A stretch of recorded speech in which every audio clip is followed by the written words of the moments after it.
Good afternoon, this is your guy DLG Reppin. I'm doing another video. The last one didn't go through, so I've had to delete X amount of videos and pictures and audios so I can redo this one again. So I'm going to start off with talking about K Dalglish, ex-Liverpool and Scotland international, and plus he's a football legend. He's sadly in hospital after testing positive for COVID-19. But on the positive note, he is not contracted any symptoms at all. So shout out to you, Dalglish. Get well soon, and our thoughts are with your friends and your family at this time. Yeah, very dark time. I'm sure you'll pull through. And that's a message, that should be a message to you from me, DLG. And I hope the world of football are paying their respect to you. Not that you're past it, not that you've passed away, heaven forbid. But you get well soon. That's why I say that's why I'm issuing this message to you. So get well soon, K Dalglish. Right, let's have a talk about West Ham. Now, they're the second club in the English Premier League to defer wages, and that's about a couple of days after Southampton decided to defer wages. So therefore, you are asking fans, your own fans who are taxpayers, to help fund wages. To help fund the wages, well, you're asking the fans to help fund players' wages, meaning that they have to pay players their wages. Now, for me, that's disgusting. Cameron Brady has taken a 30% pay cut. Yeah, you've got David Moyes, who's given 30% of a pay cut, and there's you guys in the boardroom. Gold and Sullivan, you are not complying at all. Do you know how hard it is to be a nurse or a doctor at this particular time? Do you have any idea? This is not a personal attack on West Ham, but a personal criticism towards the board of directors. Yes, you guys, that's you guys. You should know better. And I hope you guys can sleep at night, because you should be appalled with yourselves. And that's a personal criticism to you guys. I haven't got nothing against West Ham. I was born in the borough, but that's not why I'm sitting here talking about today. I want to talk about other issues, obviously relating Arsenal. But before I get onto Arsenal, I'd just like to speak on the deferral or the wages. And before I even get to Arsenal, let's talk about the whole season. Now, here's a scenario. If we void the Premier League season, then we have to go by last season's table. Or, if Liverpool are to be given the league title, knowing that they only had 6 games to play, only 6 games to play, no, 7 games to play, but 6 points to win the league, then therefore, Liverpool can have the title, then you have to relegate the teams.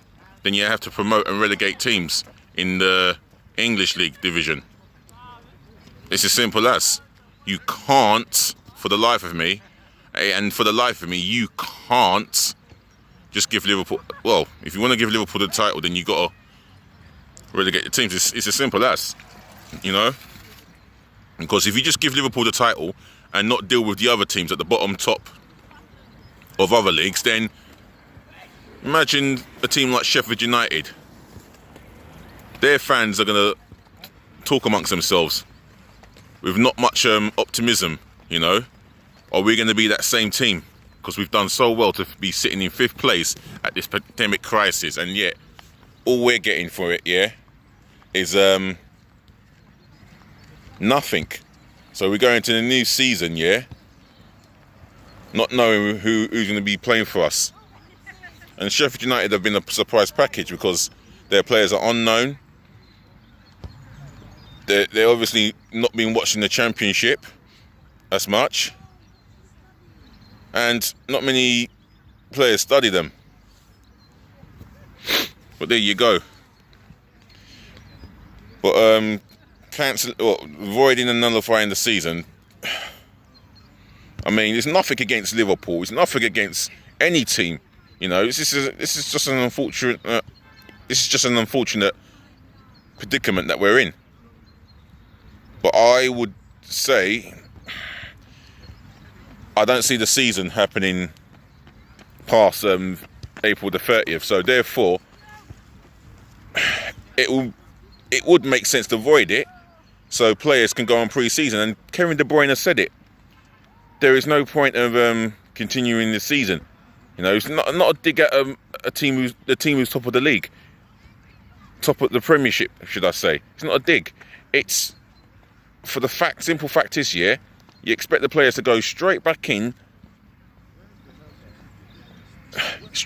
the football field on the match day and perform at their very best. It's not going to happen. I think you need a pre-season. I think you need pre-season to happen, and it's got to be 4 weeks of it, at least 4 weeks or 5 weeks before you can get up to scratch. That's the way I look at it in this situation.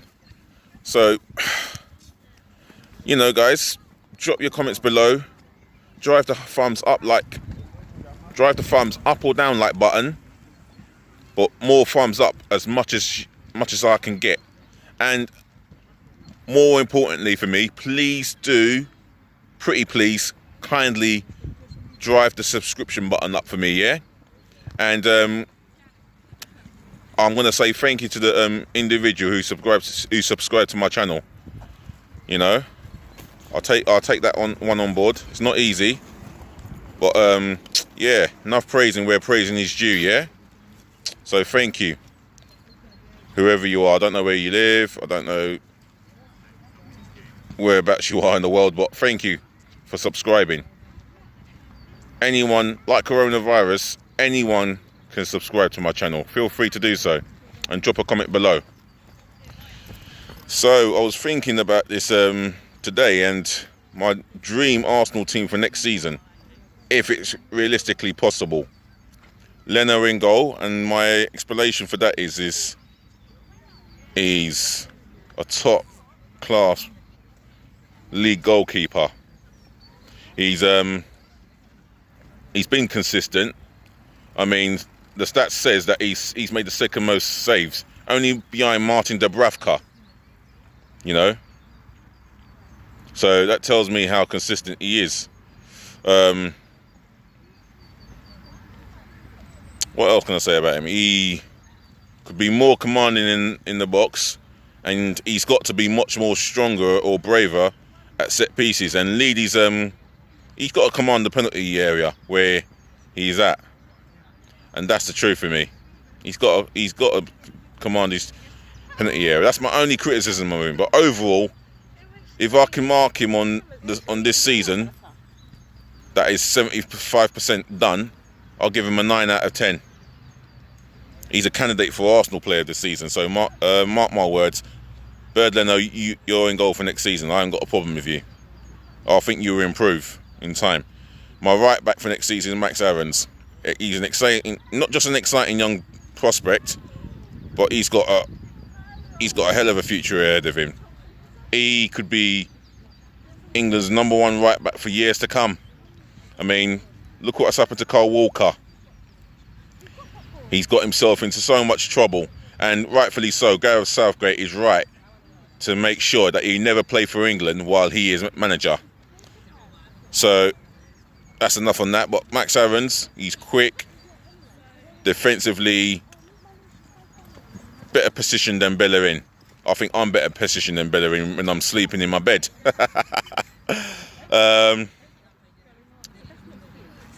Yeah, he reads the game well, and attacking wise, given the opportunity to put a cross in, he'll put a dangerous cross in.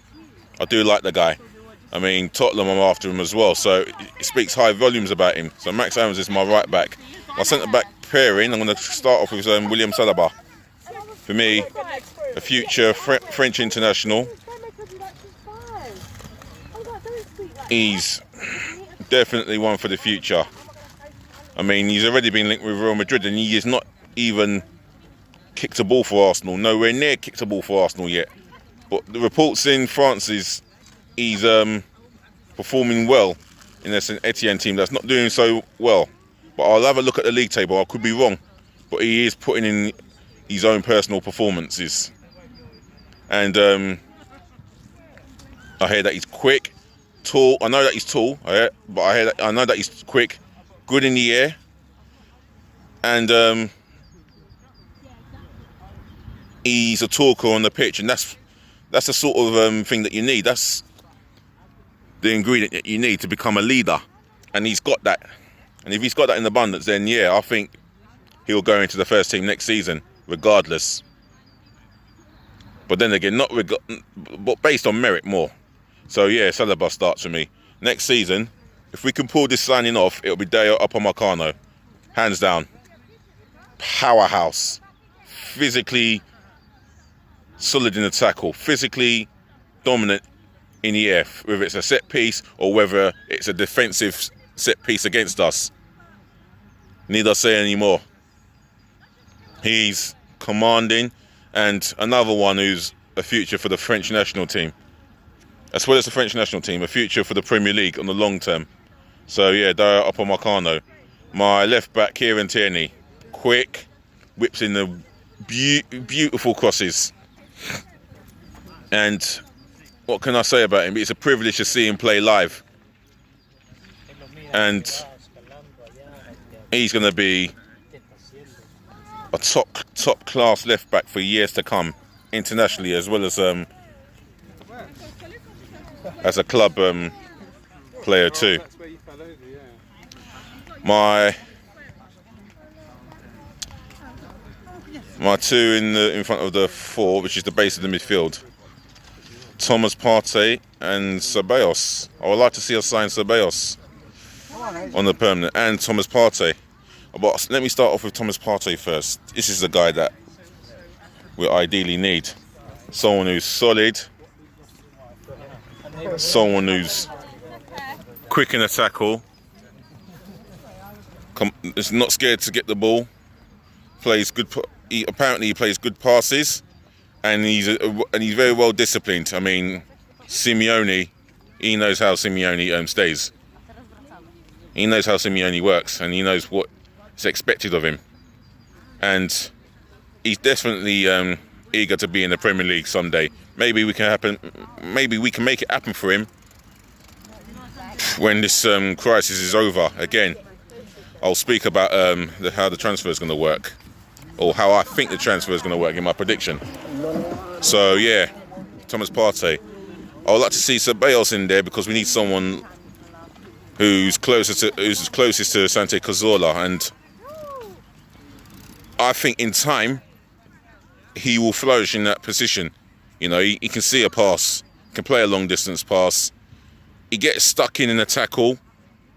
He does put in a shift in, and he just gets into the first team just ahead of Guendouzi, because I think Guendouzi is a fabulous talent, and he'll go on to have a fabulous football career, just like Ceballos. But there's a little bit extra about Ceballos, and there's something in his game that makes him a little bit more brighter, and that's the difference between him and Guendouzi. But Ceballos in the midfield for me. Right, my three in front of that two, Nicolas Pepe. If you give this guy pre-season and then get him prepared physically and mentally for match days, we've got a hell of a footballer, and he is a hell of a footballer. Excuse me, the fly just wants to come play with me, but I'm not interested. Anyway, yeah, he's a hell of a footballer. He can get past the man. I mean, I wouldn't mind him as a number 10 role, but I'll give that to someone else. And yeah, he's definitely quick. He's technically gifted as a footballer. Can beat a man. And he can score goals as well as assist them as well. And I've got every faith that this player can flourish in the English Premier League. So yeah, Nicola Pepe. On the left, Gabriel Martinelli. Not because of his nationality, as he's from Brazil, but that's irrelevant where he's from. He tracks back, he puts in the tackle, he's direct at his defenders when taking them on. He's in the right place to score goals, and he can assist as well. And he is fantastic in the air. For someone who's, what, 5'7", tops, he's fantastic in the air. Every time I look around, it feels like I'm going to have a little visitor, a furry visitor, or a random visitor. But I don't want to, with all due respect, I don't want no human visitors. Just want them to be more than 5 meters away from me. Anyway, Martinelli, yeah, he starts for me. In the middle, a number 10. My ideal number 10 will be, I would like to get Grealish in there. I would like to have Maddison in there. My ideal number 10 would be someone who can track back off the ball with discipline. And I think this guy, Hassam Ora, if I've pronounced his surname right, he gets into the first team for me. He sounds ideal. Or Naby Fekir. But I'll go with Ora or Kai Havertz. In fact, I'm going to change my mind and say Kai Havertz. I'm sure Arsenal can find the money for him. It's not even about finding the money. We've got the money. But I'll speak about Arsenal's finances. But Kai Havertz starting in the first team for Arsenal, an exciting German international, only 2021, and he looks the part for me. You know, unlike Ozil, he is not. Unlike Ozil, I hope he's not lazy. I hope he's a grafter when we haven't got the ball and we're not performing, and that's going to be the case. Up top, a Pierre-Emerick Aubameyang, first Arsenal striker to score 50 goals quicker than any Arsenal striker in the club's history. The guy's hit the ground running from day dot. Debut goal against Everton in the 5-1 win. Believe it or not, I wasn't there. But that's another story. And just keeps going, just keeps getting goals. And play him on the left, he's ineffective. I feel that he's more ineffective than effective when you play him on the left-hand side of attack. But playing him in the middle, he's devastating. He may be quiet for 90 minutes, but he'll get a hat-trick from somewhere. He is that kind of a goal scorer. So Pierre-Emerick Aubameyang up front. That's my dream 11. If you've got a dream 11, then drop your dream 11 below in the comment section, yeah? Drive the thumbs up like button instead of the down ones, but that's up to you. And please please subscribe to my channel, yeah? I'd really appreciate that, yeah? Speaking on Arsenal, Aubameyang has been told or urged by the Gabonese by the Gabonese Football Federation to leave Arsenal for an ambitious club. Okay, I can understand why he's saying that. We've not been consistent. We've been poor in the league this season. We're sitting in 9th, and who knows if it weren't for the coronavirus, who knows where we would be. All right, and we've been out of Europe. Yes, we have been appalling this season, dreadful, and I know it's not good enough. However, Aubameyang's future will be decided by the man himself. I mean, he hasn't signed a contract. He wants to see where Arsenal are, but this is now the time for him to negotiate a deal, and I think that's what he's doing now. If he wants 300,000 a week, I mean, at a time of the crisis called the COVID-19, then give him 500,000 a week. I mean, 300,000 a week. That's what he's asking for. Whew. We're not going that far yet. Other than that, yeah. Let's see how it all plans out. I mean, I've not heard any any stories or whatsoever of him signing or not signing, but it'll be nice to know where he stands so we can move on as a club, because as of the transfer window, when it happens, players are not going to go for that much, you know. It's a relief as a sense of being an Arsenal fan, because we might not have to pay that much for him. We might not have to pay much for big players, but I can't see us paying big amount of money. But then again, I want the club to prove me wrong and go out and get aggressive and splash out the money that we need to get these better players in. You know, not just splash out. You know, it's not always about names at the back of your shirt, but show some ambition. You know, it's a team that wins you the trophies, whether it's the FA Cup, whether it's the Carling Cup, or should I say, whether it's the Carling Cup to the Champions League. It's the teams that win. It's a team effort that wins you stuff. Now, it's not always the team that spends the most money that wins the Premier League or the Champions League. It's a team who's more consistent that wins the big trophies. And it's a fact. The teams that are most consistent. You might disagree or agree, then yeah, like I keep saying, leave your comments below, yeah? As well as driving your thumbs up like button or down, or subscribing to my channel. It's down to you. But at this present moment of time, I would like to see Arsenal do more positive things than good things. And the biggest coup for me would be Stan Kroenke selling up. That will be the ideal coup for all Arsenal supporters around the world. That will cheer us right up. And moving on, Mikel Arteta, he's recovered. I'll say well done to him.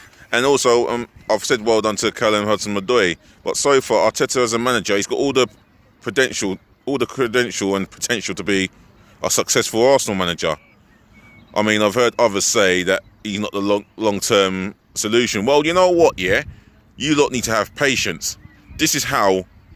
You know what, yeah? So for some of you that do your fans channel, this is criticism, not personal attack. I'm not personal insulting you guys.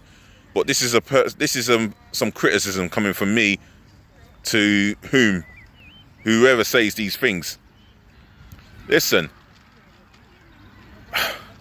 I understand you can be critical, but there's in some of your interviews, yeah, I've heard negativity towards the players and the management, and as well as the ambition. I don't think it's that deep or bad, yeah, as people make it out to be. They're new players. I mean, it might come to the case where we might have to depend on our young talent, and I've got faith in the young talent. I've seen the ability. It's just give them time, give them that backing, that they will flourish. They won't perish. They will flourish with all our support.